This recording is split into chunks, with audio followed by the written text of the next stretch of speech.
श्रीमद् भागवतम प्रथम स्कंद अध्याय 18 श्लोक संख्या 21 अनुवाद एवं तात्पर्य कृष्ण गोमूर्ति श्री श्रीमद् अभय चरणारिंद भक्तिदास परंपरा अथापि यत्पादनखावशिष्टं जगद्विरिञ्चोपरतारणां वहः शेषं पुनात्यन्यतमो मुकुन्दात् को नाम लोके भगवत्पदार्थः अतः अपि निश्चय ही यत जिनके पादनख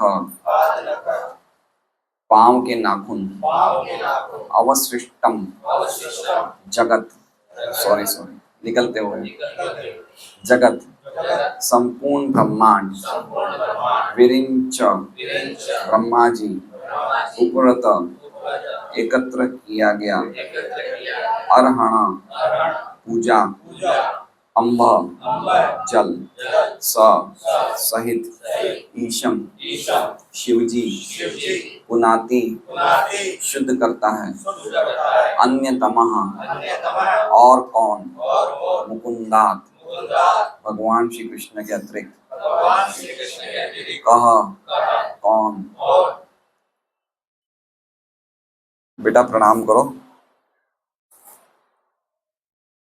नाम नाम लोके संसार में भगवत परमेश्वर पद पद स्थित अर्थ योग्य। अनुवाद। भगवान श्री कृष्ण के अतिरिक्त भला ऐसा कौन है जो परमेश्वर कहलाने के योग्य हो। ब्रह्मा जी ने उनके पांव के नाखूनों से निकलने वाले जल को भगवान शिव जी के मस्तक पर ग्रहण करने के निमित्त एकत्र किया। यही जल गंगा नदी शिव जी समेत सारे ब्रह्मांड को शुद्ध बना रहा है। ओम ज्ञानतिमिरान्धस्य ज्ञानाञ्जनशलाकया चक्षुरुन्मीलितं येन तस्मै श्रीगुरुवे नमः। नाम श्रेष्ठमनुभविष्यति पुत्रमत्र स्वरूपम् रूपं तस्याग्रजमुरुपुरीमातृङ्गोष्ठवाटीं राधाकुण्डं गिरिवरम् अहो राधिका माधवाशां प्राप्तो यस्य प्रतिकृपया श्रीगुरुं तं नतोऽस्मि। वन्द्यं श्रीगुरोः शिवतः पदकमलं श्रीगुरुन् वैष्णवांश्च श्रीरूपं स्वग्रजातं स्वयगण्डगुणाथान्वितं तं सजीवं साद्वैतं सावधूतं परिजनसहितं कृष्ण चैतन्यदेवं श्री राधा कृष्ण पादान् सैगण्डललिता श्री विशाखान्वितांश्च। गुरु वैष्णव भगवान तीने स्मरण विघ्न विनाशन अनायास होय निज वांछित पूर्ण। हरे कृष्णा कृष्णा कृष्णा हरे हरे हरे राम राम राम हरे हरे। सभी भक्तों का स्वागत है भागवतम क्लास में। तो आज का श्लोक भागवत का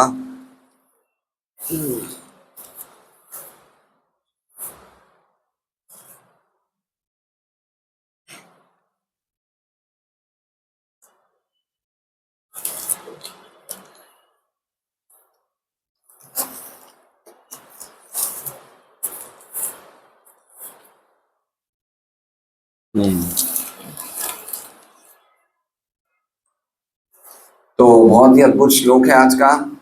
हर एक श्लोक अद्भुत है और हर एक श्लोक में भगवान और भगवान के भक्तों की महिमा का वर्णन है। तो आज का श्लोक भी इसी प्रकार से है।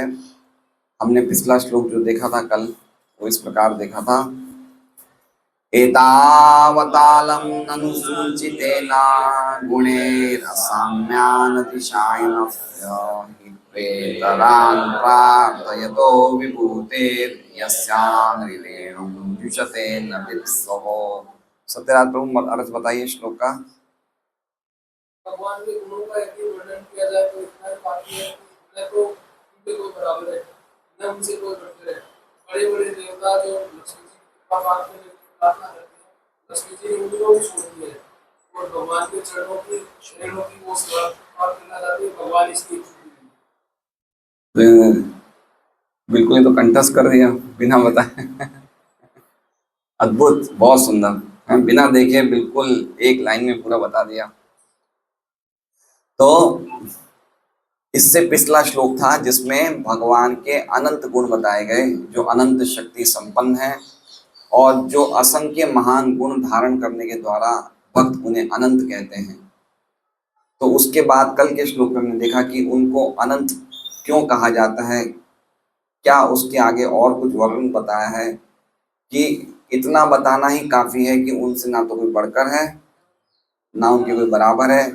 और एक उदाहरण दे रहे हैं कि जो भगवान की विभूति है लक्ष्मी जी, उनकी सब कृपा के लिए जो प्रार्थना करते हैं लक्ष्मी जी उन पे ध्यान नहीं रखती, उनको छोड़ के भगवान की चरण रेणु की पूजा करती है, सेवा करती है, यद्यपि वो उनकी इच्छुक नहीं है या उनको इसकी आवश्यकता नहीं है। ठीक है, हाँ। ब्रह्मा अन्य आदि देवताओं को छोड़ के भगवान के चरणों की सेवा करती है। तो कल के श्लोक में लक्ष्मी जी का वर्णन था, आज के श्लोक में ब्रह्मा और शिव जी का वर्णन है। तो बताना चाहते हैं सूत गोस्वामी कि ये सबसे बड़े देवता माने जाते हैं। लक्ष्मी जी तो खैर साक्षात आध्यात्मिक देवी है महालक्ष्मी, लेकिन शिव ब्रह्मा जो देव हैं उनकी सभी पूजा करते हैं, लेकिन वो भी भगवान की सेवा करने के लिए तत्पर रहते हैं। तो आज का श्लोक हम देखेंगे, अथापि यत् पाद नखाव सृष्टम। अथापि मतलब अतः, अतः मतलब लक्ष्मी जी का वर्णन किया, अब आगे और कह रहे हैं निश्चय ही, अपि मतलब निश्चय ही, यत् पाद नखाव सृष्टम, यत् मतलब जिनके, पाद नखाव सृष्टम, पाद मतलब चरण, नख मतलब पैरों के नाखून, और अवशिष्टम मतलब पैरों के नाखून से निकलते हुए। क्या निकला था पैरों के नाखून से?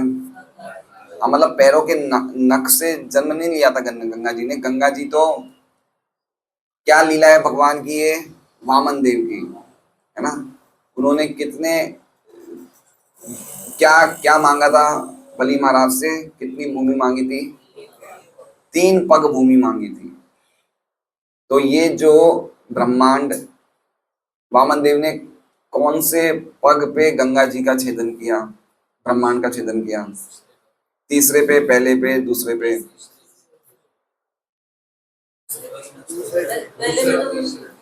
दूसरे पे, दूसरे पे। पहले पे तो पूरा ब्रह्मांड नाप दिया था, और दूसरे में ऊपर के लोग नापे, तब भगवान के अंगूठे से होल हो गया यूनिवर्स की कवरिंग्स पे, है ना। और फिर वहां से कारण सागर का जो जल है, जो आध्यात्मिक जल है, कारण सागर, ब्रह्मांड, ये सब ब्रह्मांड कहाँ तैर रहे हैं? ये सब ब्रह्मांड कारण सागर में तैर रहे हैं। जो हमारा ब्रह्मांड है वो कारण सागर में तैर रहा है। एक सागर है जिसका नाम है कारण सागर, उसमें हम सभी के ब्रह्मांड तैर रहे हैं। और ब्रह्मांड के अंदर जितने लोग हैं वो हवा के सागर में तैर रहे हैं। ठीक है, ब्रह्मांड किस में तैर रहे हैं? कारण सागर में। और ब्रह्मांड के अंदर जितने लोग हैं वो ये क्या कहते हैं, ओशन ऑफ एयर, समुद्र, हवा के समुद्र में तैर रहे हैं, है ना। भगवान की शक्ति से वो अपनी जगह पे स्थित हैं। जैसे कल देखा हमने कि वो हिरण्याक्ष ने भूमि को उनकी जगह से नीचे ले गए, है ना। तो वो अपनी जगह से उनको किडनैप करके नीचे समुद्र में डुबा दिया। तो ऐसे हर एक लोग अपने अपने स्थानों पे स्थित है भगवान की शक्ति के कारण। गामा विश्य भूतानी धारा में मोजसा, भगवान गीता जी में कहते हैं इस सभी लोगों में प्रवेश करके उनको धारण करता हूँ। तो दूसरे पग पे चरण में गंगा जी अंदर आती है और भगवान के चरणों के नाखून से स्पर्श कर जाती है ना। तो कह रहे यद पाद नखाव सृष्टम जगत विरिंचो उपरत अर्हा अर्हणाम, है ना। तो विरिंच, वो जो जल निकलता है, विरिंच का अर्थ क्या होता है? विरिंच को क्या बोलते हैं? ब्रह्मा जी। उपरतम, ब्रह्मा जी उस जल को क्या करते हैं? एकत्र कर लेते हैं। क्यों एकत्र करते हैं? अर्हण, अर्हण मतलब पूजा के लिए, और अंब का मतलब जल। तो गंगा जी का जल ब्रह्मा जी पूजा के लिए एकत्र कर लेते हैं। कौन सा जल?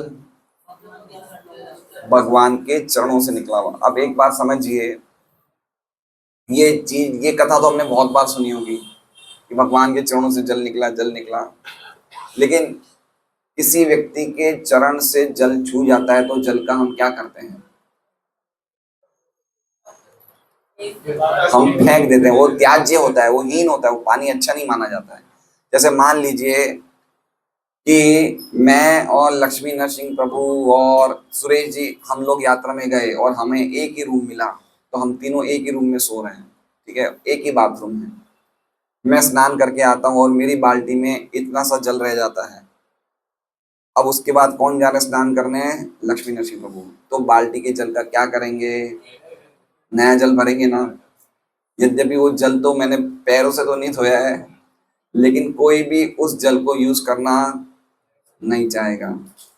लेकिन भगवान के चरणों के जल की भी इतनी महिमा है कि कौन यूज कर रहे हैं? ब्रह्मा जी। समझ रहे हैं बात को? हमारी एक मामी जी थी जयपुर में, अभी भी है। तो मैंने बहुत सालों पहले एक बार जयपुर गया था, तो मैंने देखा था कि सुबह सुबह वो मामा जी के चरण धोती है और फिर वो जल पी लेती है। मैं, मामी जी ये क्या कर रहे हैं आप? बोले नहीं अरविंद बाबू, ये करना चाहिए, पति के चरणों को धो के उनके जल पीना चाहिए। तो मतलब कहने का मतलब कि जनरली ये नहीं किया जाता है। किया जाता है किनका? जो महान भक्त होते हैं, है ना, उनके लिए हम कर सकते हैं, शुद्ध भक्तों के लिए कर सकते हैं, पत्नी पतियों के लिए कर सकती है। ये मुझे आइडिया नहीं था, मैंने तो पहली बार ही देखा था। लेकिन ज्यादातर ये कब होता है? जब कोई सन्यासी महाराज आते हैं हमारे घर में, तो हम उनके जलों का अभिषेक, चरण का अभिषेक जल से करते हैं, और जल को अपने सिर पे रख लेते हैं, उनको ले सकते हैं, ग्रहण कर सकते हैं। लेकिन सामान्य व्यक्ति का तो जल तो ये यूज नहीं किया जाता है, हम तुरंत फेंक देते हैं। लेकिन जगह ब्रह्मा जी ने क्या किया? उसको एकत्र कर लिया, कलेक्ट कर लिया ब्रह्मा जी ने। तो इससे क्या क्या प्रतीत हो रहा है? ब्रह्मा जी कौन है? जगत के सबसे श्रेष्ठ व्यक्ति हैं। वो भगवान के चरणों का जल एकत्रित कर रहे हैं। आगे क्या कर रहे हैं देखिए, क्या कहते हैं? जगत शेषम पुनाति, जगत शेषम पुनाति। वो जल फिर वो किनको देते हैं? शिव जी को देते हैं। और उससे क्या होता है? शेषम पुनाति। शेषम, शेषम मतलब स और ईश, मतलब और जगत। तो वो जल जगत को भगवान शिव जी के साथ पुनाति, पवित्र करता है। शेषम का अर्थ क्या हो गया? जगत शेषम पुनाति का अर्थ क्या हो गया? जगत के साथ भगवान शिव जी को वो जल पवित्र करता है। शेषम देख रहे हैं, शेषम स प्लस ईशम। स मतलब जगत के साथ और ईशम मतलब शिव जी। तो वो जल ब्रह्मा जी ने किसको दे दिया? शिव जी को दे दिया। ये लीजिए आप पकड़िए, शिव जी पे डाल दिया, है ना। अब ये बात भी तो अच्छी नहीं है ना, शिव जी कौन है? महादेव है, उन पे जल छिड़क डाल दिया, चलो डाल दो। ये समझ रहे हैं आप बात को? मान लीजिए मैं मंगल आरती पे स्नान करके तैयार हो रहा हूँ, तिलक विलक लगा रहा हूँ, अच्छी तरह नहा लिया हूँ, और हंसदूत प्रभु नहाने के बाद अपनी बाल्टी का जल मेरे पे फेंक दे, मुझे गुस्सा आएगा, खुशी होगी? गुस्सा आएगा। अरे मैं अभी मंगल आरती कर, आपने मुझे मैं वापस जाऊंगा नहाने, जाऊंगा नहीं जाऊंगा? अब यहाँ ब्रह्मा जी क्या कर रहे हैं? वो जल खुद कलेक्ट और किस पे फेंक दिया? शिव जी पे फेंक दिया, और उससे शिव जी क्या हो गए? पवित्र हो गए। क्या हो गए शिव जी? जगत के साथ शिव जी पवित्र हो गए। तो हम समझ सकते हैं उस जल की क्या क्वालिटी है। कौन सा है वो जल? गंगा जल। तो गंगा जल में नहाने की ये महिमा है। अगर हम भक्ति कर रहे हैं, जो लोग भक्त नहीं हैं, सामान्य व्यक्ति होते हैं, वो भी स्नान करते हैं, उनका स्नान करना और भक्तों के स्नान करने में अंतर है। यद्यपि गंगा जी का जल तो सबको ही पवित्र करता है, लेकिन भक्त जब स्नान करते हैं गंगा जी में, तो एक बार डुबकी लगाने से उनको लगता है कि मैं पूरी तरह से पवित्र हो गया हूँ, उनमें ये भावना होती है। और अभक्त तो एक तरह से मौज मस्ती के लिए करते हैं, लेकिन पॉइंट ये है कि गंगा जी में स्नान करना इतना शुद्ध है। और गंगा जी के अलग अलग ब्रह्मांड में कौन सी लोक में गंगा जी का प्रभाव होता है बताइए? स्वर्गलोक में, भूरलोक में, भूवरलोक में है? तीनों लोकों में गंगा जी है। ऊपर के लोकों में भी गंगा जी है, स्वर्गलोक में है, हमारे वाले लोक में, और नीचे भी है ना। तो ऊपर अलग अलग नामों से कही जाती है, अलकनंदा भी कहते हैं गंगा जी को, एक गंगा जी का नाम भागीरथी है, एक नाम जाह्नवी है।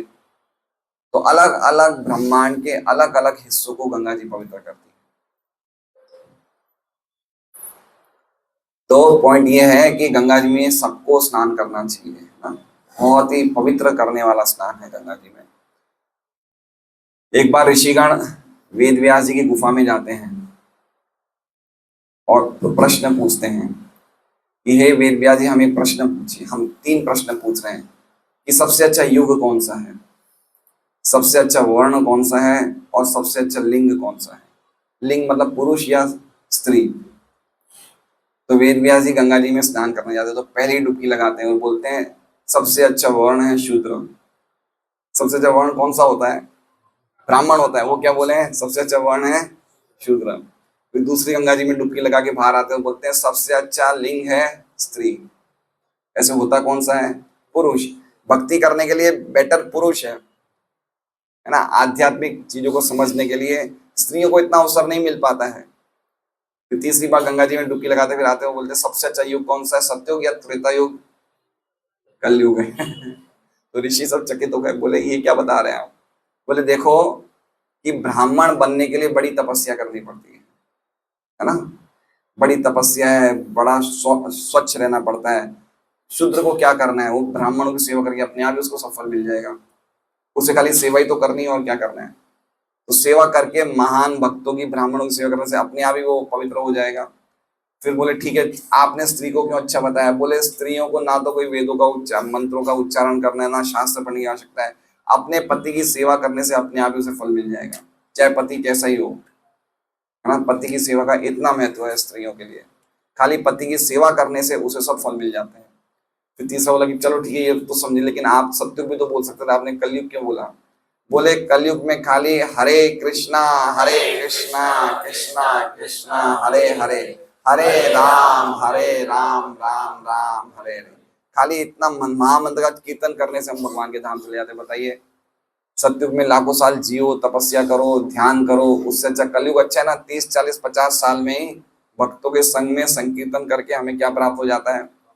भगवत प्रेम की प्राप्ति हो जाती है ना। कलयुग दोषों का भंडार, लेकिन इस दोष में भी खाली नाम संकीर्तन से हमें प्राप्ति हो जाती है। तो ये गंगा जी में 3 बार डुबकी मारी वेद व्यास जी ने, फिर इस प्रकार के जवाब दिए। आगे क्या कह रहे हैं? शेषम पुनान्य पुनात्य अन्य तमो मुकुंदात। ठीक है, अब ये कह रहे हैं अन्य तमो मुकुंदात को नाम लोके भगवत पदार्थ। अन्य तमो मतलब अतिरिक्त, और मुकुंदात मुकुंदात मतलब भगवान श्री कृष्ण के, भगवान श्री कृष्ण के अतिरिक्त को नाम लोके, किसको और हम बोले? लोके मतलब इस संसार में, भगवत पदार्थ भगवान और किसको बोले? समझ रहे हैं? भगवान नाम से किसको संबोधित करें? भगवान मुकुंद के अतिरिक्त, ऐसा अर्थ हुआ। समझ रहे हैं बात को? को मतलब कौन, नाम मतलब नाम, भगवान का नाम, लोके मतलब इस जगत में, भगवत पदार्थ, भगवत मतलब भगवान, पद मतलब शब्द, और अर्थ मतलब अर्थ। तो भगवान शब्द का अर्थ हम मुकुंद को छोड़ के और किसको दें? किसको दें? शिव जी को दें। शिव जी तो खुद पवित्र हो रहे हैं। ब्रह्मा जी को दें। ब्रह्मा जी तो खुद एकत्र कर रहे, तो किसको दें? लक्ष्मी जी है। समझ रहे हैं बात को? पॉइंट ये क्या बोल रहे हैं कि जो ब्रह्मा शिव लक्ष्मी जो सबकी पूजनीय है, वो ही भगवान के चरणों की सेवा में लगे हुए हैं। तो भगवान नाम का शब्द का अर्थ हम मुकुंद को छोड़ के और किसको दें? है ना, कितना सुंदर अर्थ है, बताइए। तो अब हम श्रीधर स्वामी की टीका पढ़ते हैं। मेरे हिसाब से मोटा मोटी बहुत सिंपल श्लोक है आज का, तो आप लोग समझ गए होंगे। अगर इसको हम श्रीधर स्वामी के ऊपर टीका पढ़ते हैं, हम देखते हैं क्या लिख रहे हैं वो।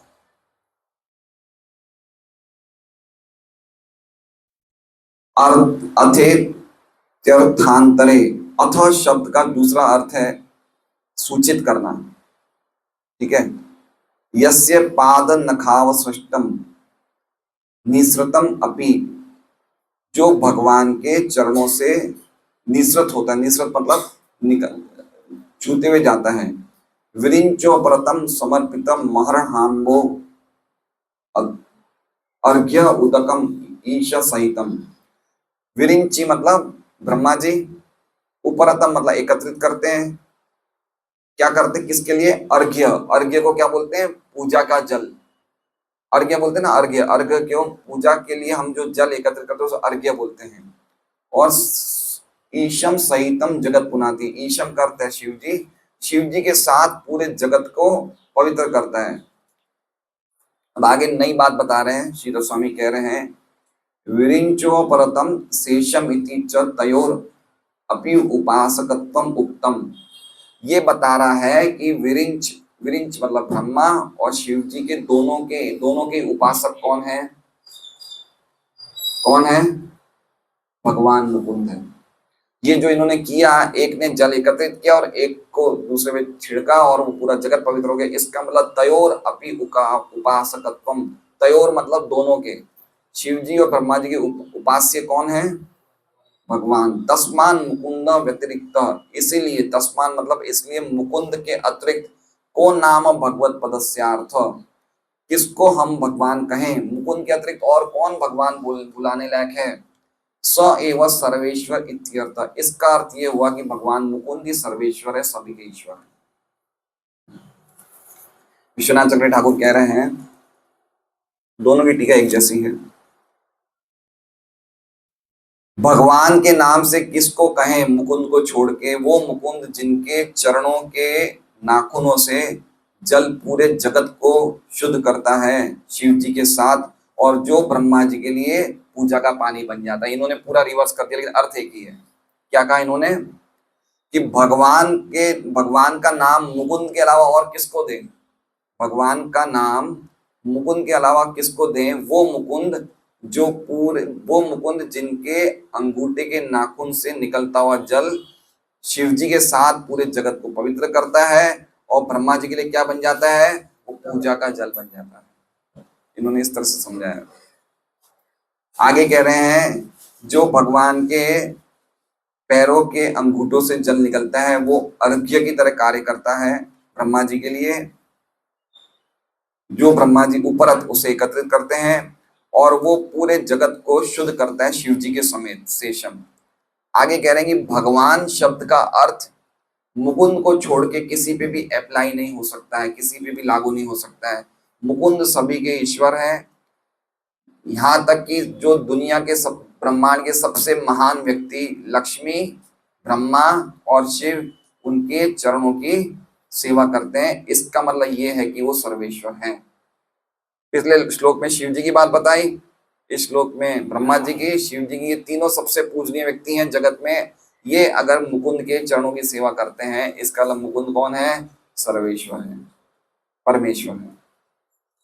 प्रभुपाद का तात्पर्य हम पढ़ते हैं।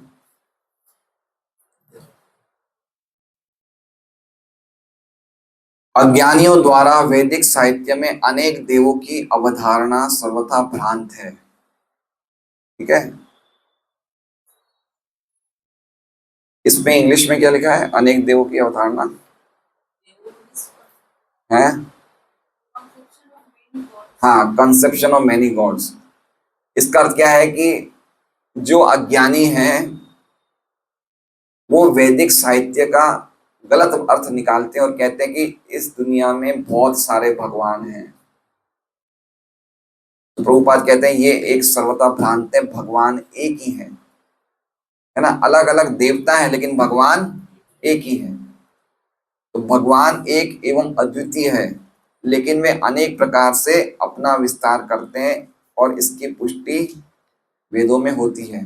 तो कह रहे हैं कि भगवान एक है और देवता अनेक है। तो देवता भी किसके विस्तार है? भगवान के विस्तार है ना? एक भगवान से सब कुछ निकल रहा है, ऐसे समझना चाहिए, ना कि ऐसे समझेंगे सभी कुछ भगवान है या सभी देवता सभी भगवान है। तो समझने का तरीका प्रभुपाद बता रहे हैं कि यद्यपि भगवान कैसे हैं? एक है एवं अद्वितीय हैं। एक मतलब परमेश्वर को कहा गया सर्वेश्वर या सर्वोपरि। उसका अर्थ क्या होता है कि उनके बराबर कोई नहीं है, जैसे हमने सुना था। तो उनके ऊपर तो कोई होगा ही क्यों? तो मतलब एक ही होगा ना व्यक्ति, दो तो हो नहीं सकते। क्या मतलब हुआ? सर्वोपरि का अर्थ क्या हो गया कि सबसे ऊपर। सर्वेश्वर का अर्थ क्या हो गया? सबसे बड़े ईश्वर। तो इसका मतलब उनकी बराबरी तो कोई कर नहीं सकता, तो दो तो कैसे हो सकते हैं? तो एक ही हुआ। तो फिर बाकी सब कौन है? ब्रह्मा, शिव, लक्ष्मी, ये सब कौन है? तो कह रहे हैं ये सब भगवान के असंख्य विस्तार हैं, असंख्य विस्तार हैं। लेकिन उनमें से कुछ जीव भी हैं। जीव भी भगवान के विस्तार हैं, शिव जी भी भगवान के विस्तार है ना? ब्रह्मा जी भी जीव की कैटेगरी में ही आते हैं। तो ये सब भगवान के विस्तार हैं। लक्ष्मी जी भी भगवान के विस्तार है, ये सब भगवान के विस्तार हैं। जीव भगवान के पूर्ण अंशों के समान शक्तिशाली नहीं होते, अतएव दो प्रकार के विस्तार अंश होते हैं। दो प्रकार के अंश बताएं। ब्रह्मा जी सामान्यतया जीवों में से एक हैं। तो ब्रह्मा जी कौन है? जीवों में से एक है। जीवों में से मतलब हम भी चाहें तो ब्रह्मा जी के पद पे आसीन हो सकते हैं। बनना है ब्रह्मा जी हैं। ब्रह्मा जी का ज्यादातर जन्म नहीं होता है क्योंकि वो डायरेक्ट सेवा में लगे रहते, तो वो सृष्टि को पूरा होने का मोटा मोटी ज्यादातर केसेस में ब्रह्मा जी भगवान के धाम जाते हैं। कोई कोई ब्रह्मा जी ऐसे होते हैं जो विमुख होते हैं भक्ति के, वो ही वापस जन्म लेते हैं। बाकी ब्रह्मा जी का जन्म जो होता है, लेकिन उसके लिए उनको 100 साल रुकना पड़ता है तो जाते हैं उसके बाद। तो ब्रह्मा जी जीव ब्रह्मा कैसे बन सकता है? अगर 100 साल तक वो 100 जन्मों तक अगर वर्णाश्रम धर्म का अच्छी तरह पालन करे तो वो जीव ब्रह्मा बन सकता है। कितने जन्मों तक?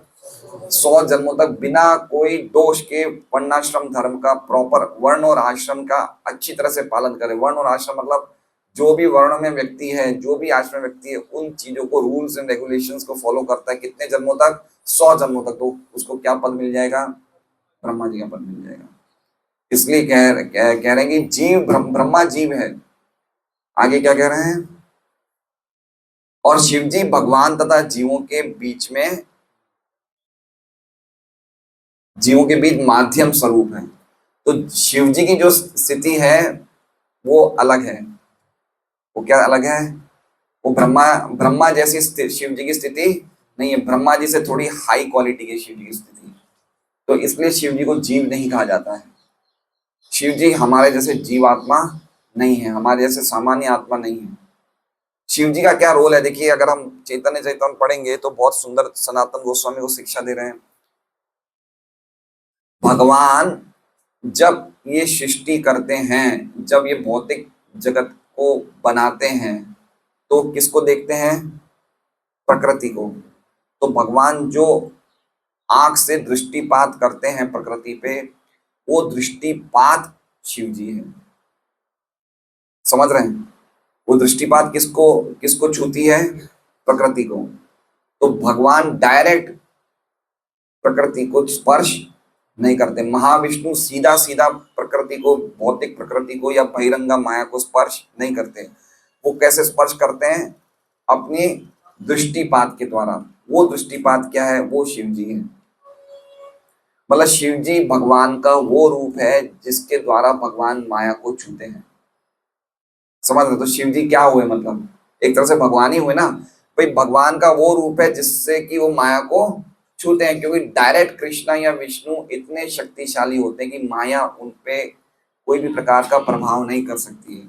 इसलिए उनको एक ऐसा रूप लेना पड़ता है जिससे माया उनको टच कर सके। वो रूप कौन सा है? वो शिव जी का रूप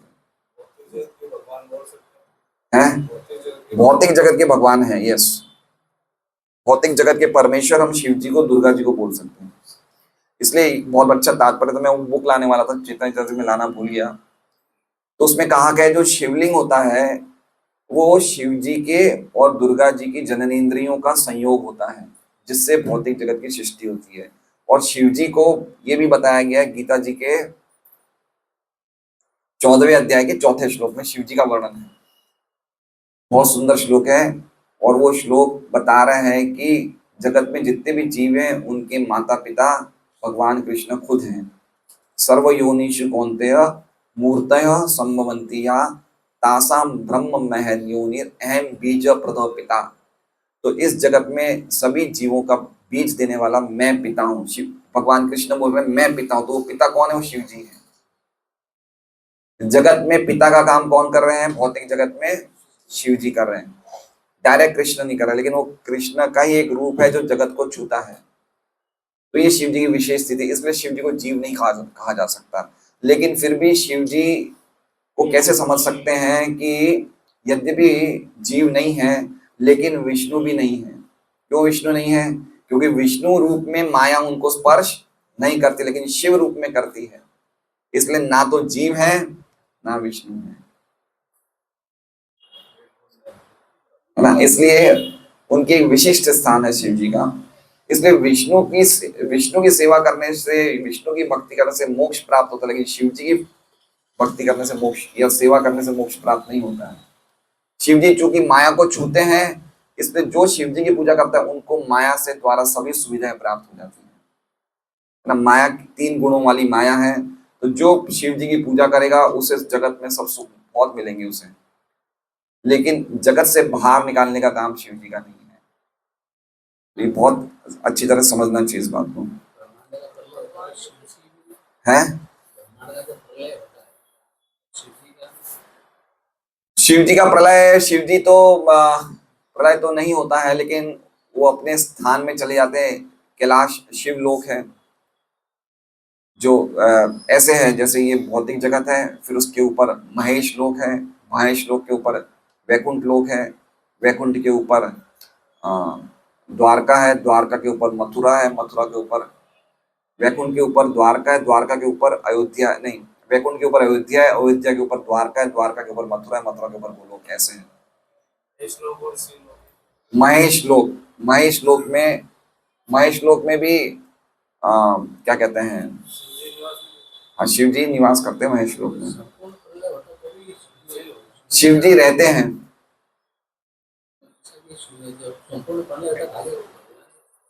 देखिए संपूर्ण प्रलय होने पे कोई भी नहीं मरता, हम भी नहीं मरते, हम भी भगवान के पेट में चले जाते हैं, तो शिव जी तो कैसे होगा उनका प्रलय, तो अपने स्थान पे चले जाते होंगे। भौतिक जगत में शिव जी भी 2 हैं, एक सदाशिव है जिनको माया छूती नहीं है, और इस जगत के शिव हैं जो माया को स्पर्श करते हैं, दुर्गापति शिव हैं। तो इस प्रकार से समझना चाहिए। बहुत ही शिव जी का तत्व बड़ा जटिल है समझना बड़ा मुश्किल है, लेकिन समझना चाहिए कि इसमें प्रभुपाद लिख रहे हैं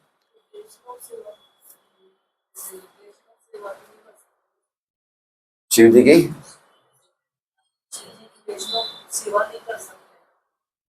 वैष्णव सेवा नहीं कर सकते, मतलब हम तो वैसे ही सेवा करते हैं शिव जी की। शिव जी भक्तों के लिए तो वैष्णवानाम यथा शंभु, हमारे लिए तो परम वैष्णव है शिव जी, और शिव जी है भी परम वैष्णव। हाँ वो उनका एक रामानुजाचार्य संप्रदाय वालों का एक कंसेप्ट ये है कि उनको मन में ये भय रहता है कि अगर हम शिव जी को पूजा करेंगे तो क्या पता हम शिव जी को ही भगवान समझ लेंगे, इसलिए उनके यहाँ तो बहुत स्ट्रिक्ट है, देवताओं के मंदिर में भी नहीं जाना, देवताओं की कोई तरह की पूजा नहीं करना। पूजा तो खैर हम भी नहीं करते, लेकिन कभी कभी हम लोग मंदिर जाते हैं, जैसे मान लीजिए कहीं चले गए और रास्ते में कोई विशेष मंदिर है तो हम दर्शन करने चले जाते हैं, लेकिन रामानुजाचार्य संप्रदाय के लोग नहीं जाते हैं।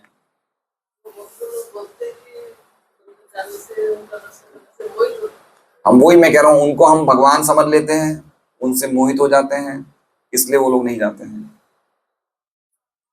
खैर हमारा भी टॉपिक क्या है,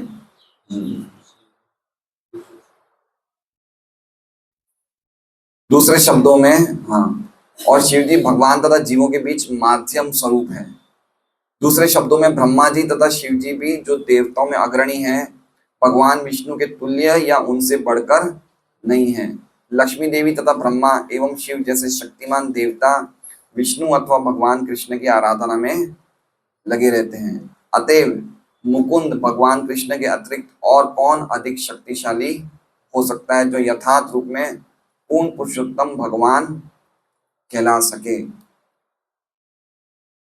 यथार्थ रूप में पूर्ण पुरुषोत्तम भगवान कहला सके मतलब देखिए भगवान कृष्ण में 64 गुण है, तो इसलिए भगवान 100% भगवान है, ठीक है, 100%। नारायण में 60 गुण है, इसलिए नारायण 94% है। समझ रहे हैं? जैसे अगर कोई इसी में 64 गुण होते हैं तो उसे क्या कहा जाता है, 100%। तो अगर 60 गुण हो तो कितने होगा, 60 × 100 डिवाइड बाई 64, तो 6000 डिवाइड बाई 64 करिए कितना होता है, करिए 6000 डिवाइड बाई 64,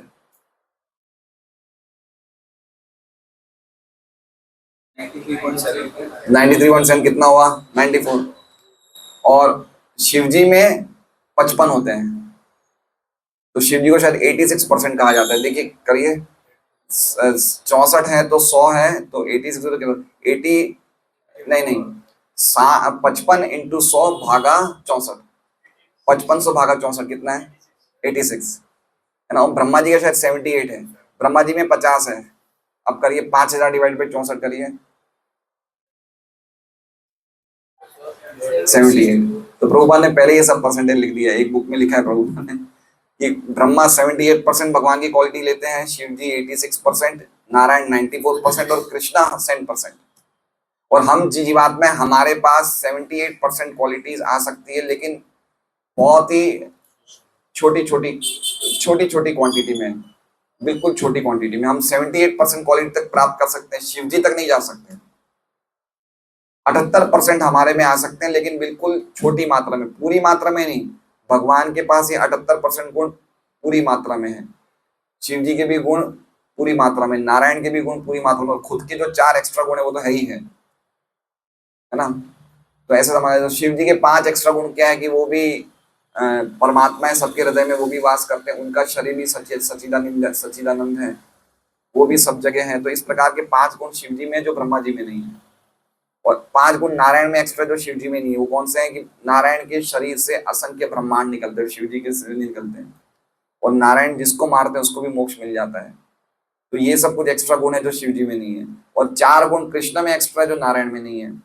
कौन सा है? लीला माधुर्य, उनकी लीलाओं की सुंदरता, उनके रूप की सुंदरता, उनकी वाणी वेणु की सुंदरता माधुर्य, और चौथा कौन सा है? प्रेम माधुर्य, उनका जो प्रेम है उसकी सौंदर्य।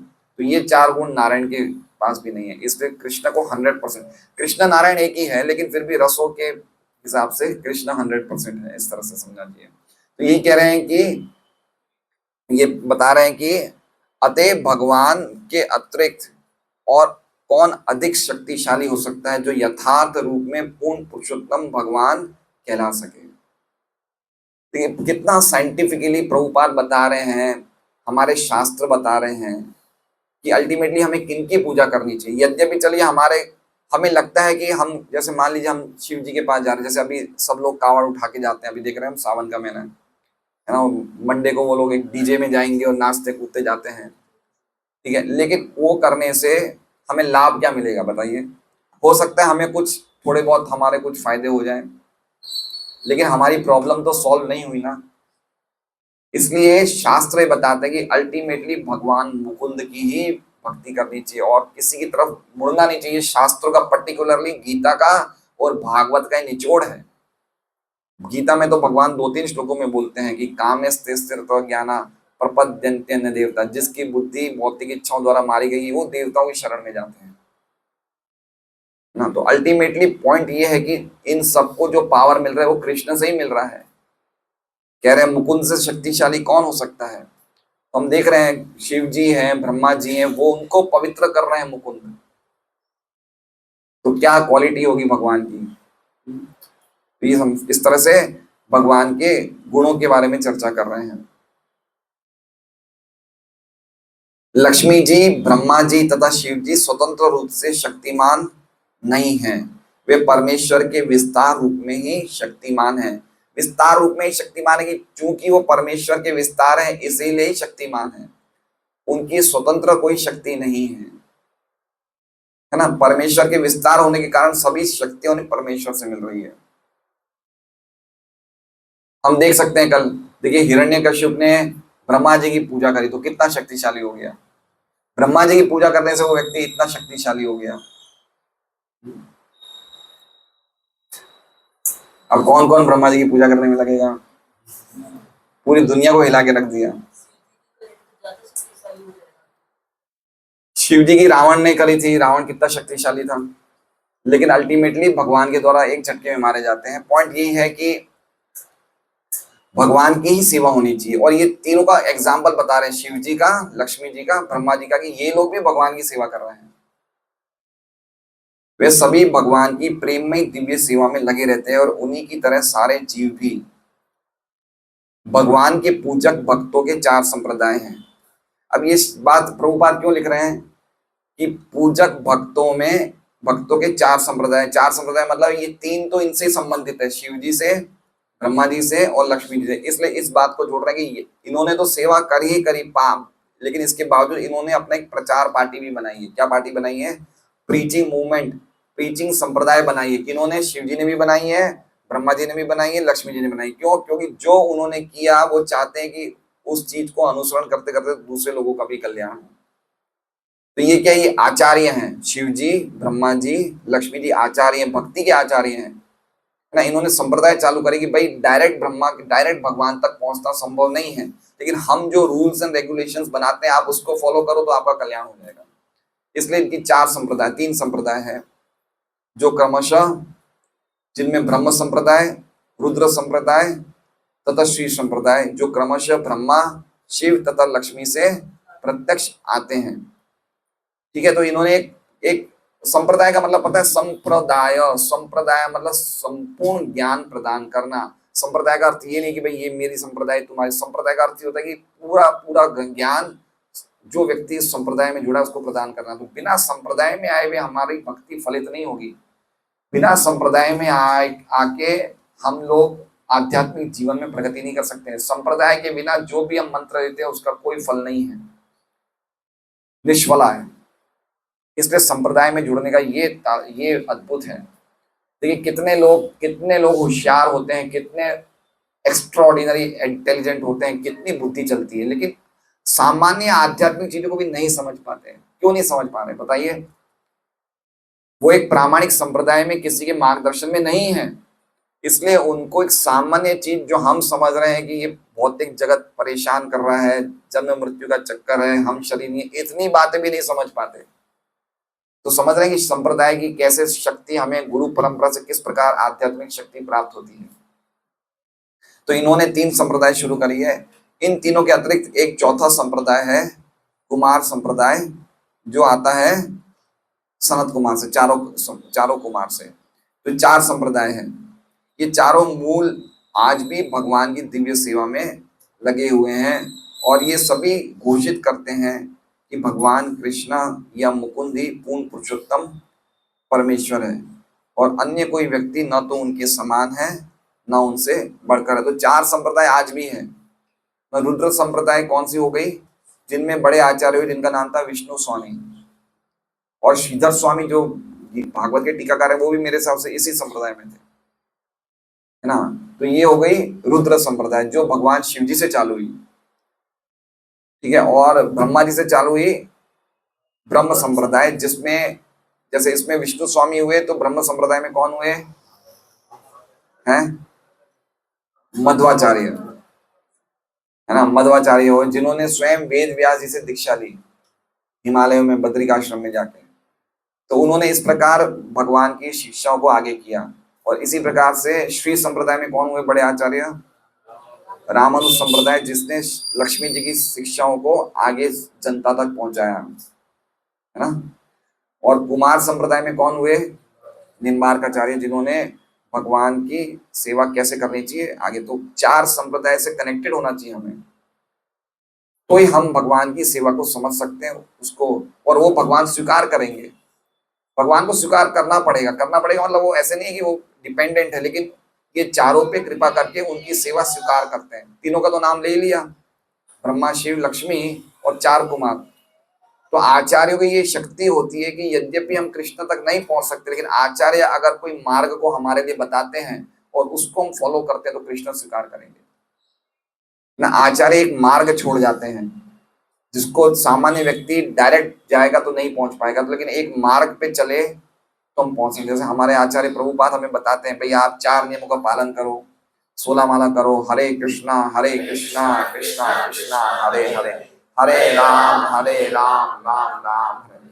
अब आप ऐसा बोलो, मैं ओम नमो भगवते वासुदेव क्यों नहीं बोलूं? मैं तो वो बोलूंगा, देखो कल प्रहलाद महाराज की मैंने पिक्चर देखी, कितनी शक्ति आ गई, मैं तो वो बोलूंगा नहीं, वो भगवान का ही नाम है, लेकिन हमारे आचार्य जो बता रहे उसको फॉलो करो बस ना। ओम नमो भगवते वासुदेव हम बोलने के अधिकारी नहीं है, और कुछ ओम का उच्चारण होता है, अलग अलग उसमें नियम होते हैं, हमारे पास अभी इतने नियम पालन नहीं कर सकते हैं, है ना। इसलिए हरे कृष्ण महामंत्र करो, और वो मंत्र अपने आप में ही कंप्लीट है आपको कृष्ण प्रेम प्राप्त कराने के लिए। तो ये चीज इसलिए आचार्यों को उपासना कह रहे हैं, आचार्य उपासनम, है ना। आचार्य की उपासना करनी चाहिए, आचार्य की सेवा करनी चाहिए, आचार्य, क्योंकि आचार्य के पास इतनी शक्ति होती है कि हमें, है आचार्यवान पुरुषो वेदो, अगर हम आचार्य को ढंग से फॉलो करते हैं तो हम भगवान को जान सकते हैं। और अन्य कोई व्यक्ति ना तो उनके समान है और ना उनसे बढ़कर है। हरे कृष्णा। श्रीमद् भागवतम की जय। वाञ्छाकल्पतरुभ्यश्च कृपा सिन्धुभ्यो च पतितानां पावनेभ्यो वैष्णवेभ्यो नमो नमः। रुद्र संप्रदाय भी भगवान के, जब शिव जी स्वयं भगवान के भक्त हैं तो फिर वो तो वही बताएंगे।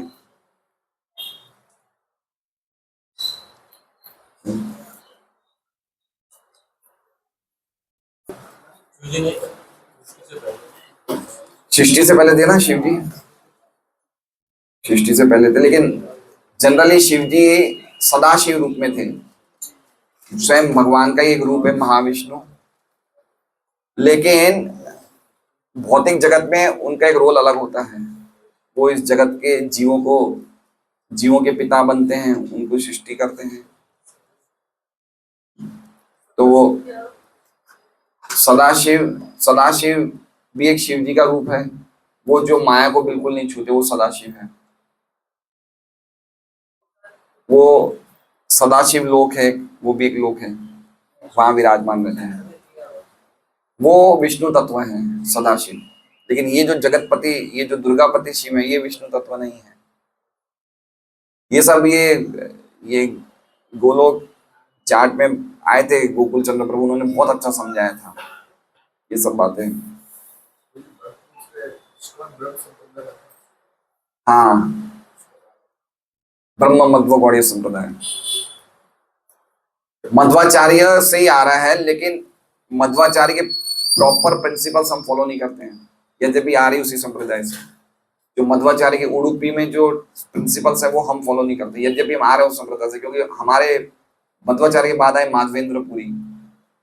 मध्वाचार्य तक कृष्ण, माधवेंद्रपुरी के पहले कृष्ण की अकेली उपासना होती थी, लेकिन माधवेंद्रपुरी ने राधा कृष्ण की भक्ति का माधुर्य बताया, तो हम लोग उसको फॉलो करते हैं। इसलिए ब्रह्म मध्व गौड़ीय संप्रदाय, इसलिए पर्टिकुलरली मध्वाचार्य वाले प्रिंसिपल्स हम फॉलो नहीं करते हैं, थोड़ा सा उसमें डिफरेंस है। हरे कृष्ण। हरे कृष्णा बोलने से, एक कृष्ण नाम बोलने से उसे प्रेम मिलना अपने आप में है। अगर वो दीक्षा भी नहीं लेता तो भी वो प्रेम प्राप्त कर सकता है। अगर हरे कृष्ण महामंत्र खाली बोल रहा है कोई व्यक्ति और उसने दीक्षा भी नहीं ली तो भी वो कृष्ण प्रेम प्राप्त कर सकता है। नहीं होगा तो भी तो हम क्यों जाएं फिर प्रभु जी, क्यों दीक्षा लें? इसका क्या जवाब है?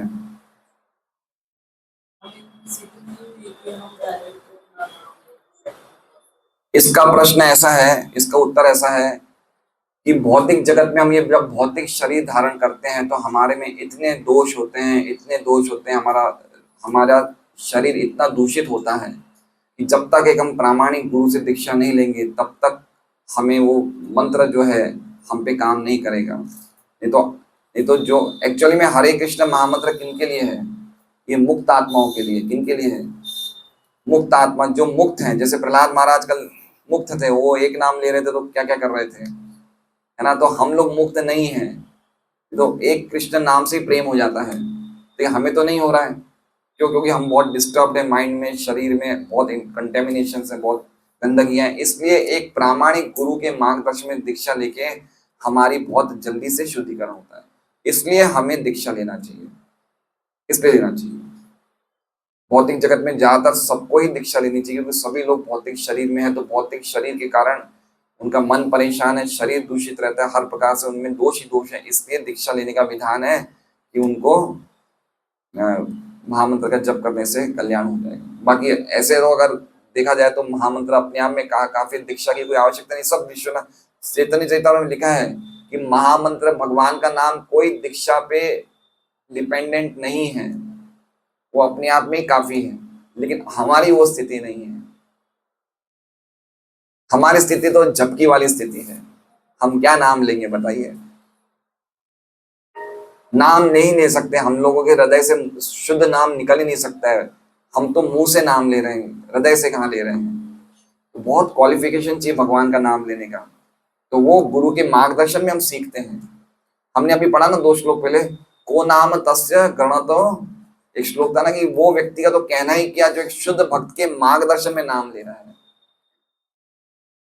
तो भौतिक जगत में हम देखते हैं प्रहलाद महाराज ने भी दीक्षा ली, ध्रुव महाराज ने भी दीक्षा ली, बड़े बड़े महान भक्तों ने दीक्षा ली, क्योंकि भौतिक जगत बना ही इस प्रकार का है कि कोई भी व्यक्ति इस भौतिक जगत में आता है तो वो दूषित हो जाता है। तो उसको एक प्रामाणिक गुरु का मार्गदर्शन लेके अगर वो नाम लेता है तो उसको ज्यादा फायदा होता है।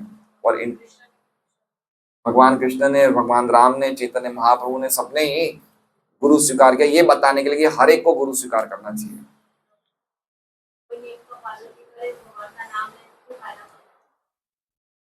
अगर हम नियम का पालन नहीं कर रहे हैं और भगवान का नाम ले रहे हैं तो फिर वो तो अपराध हो रहा है माता जी। तो अपराध करेंगे तो फिर हमें हमें जगत के सुख दुख मिलेंगे, लेकिन हमें ना तो मोक्ष मिलेगा ना भगवत प्रेम मिलेगा। अपराध पूर्वक नाम से हमें जगत के खूब ऐश्वर्य मिल सकते हैं, लेकिन जो नाम का सबसे ऊंचा फल है भगवान का प्रेम और जो उसका गौण फल है मोक्ष, वो नहीं प्राप्त होगा। इसलिए नाम लेना चाहिए, लेकिन कुछ नियमों के साथ लें तो अच्छा है। नाम लेने के लिए कोई नियम नहीं, आप सुबह दोपहर शाम कभी भी ले सकते हैं, लेकिन उसके साथ साथ कुछ हमें चीजों को पालन करना चाहिए।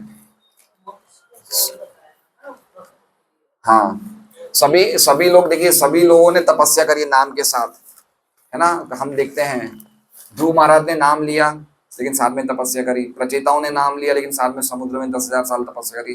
तो नाम के साथ साथ तपस्या करनी चाहिए। प्रभुपाद कहते हैं हमें अब ज्यादा तपस्या नहीं करनी, हमें खाली 4 नियमों का पालन करना है। इतना तो हमें सबको ही करना चाहिए। आप कह रहे हैं कि ये भी नियम कोई फॉलो नहीं करता, वो कह रहे हैं आप 4 नियम अगर फॉलो कर रहे हैं तो हम नाम लेंगे तो उसका हमें अवश्य फल मिलेगा। हरे कृष्ण।